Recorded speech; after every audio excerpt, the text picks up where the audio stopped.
اسی لیے آپ دیکھیں گے کہ جو لوگ نماز پڑھتے ہیں پابندی کے ساتھ اور اہتمام کے ساتھ،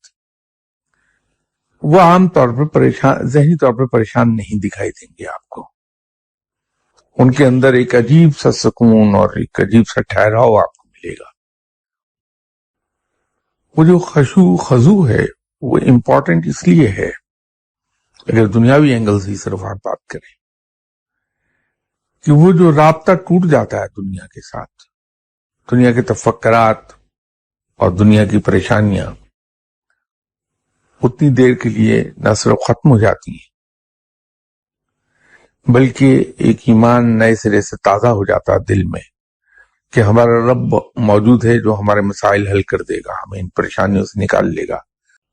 تو نماز پڑھتے رہنا چاہیے، گرچہ خشوع و خضوع پیدا نہ ہو، اس لیے کہ یہ امید رکھنی چاہیے اللہ تعالیٰ آہستہ آہستہ خشوع و خضوع بھی پیدا کر دے گا. جب آپ حالت قیام میں ہیں، کھڑے ہیں، تو داہنے پاؤں کے انگوٹھے کے ناخن کو غور سے دیکھتے رہیے، تو اس سے آپ کی سوچوں کا انفلو ختم ہو جائے گا،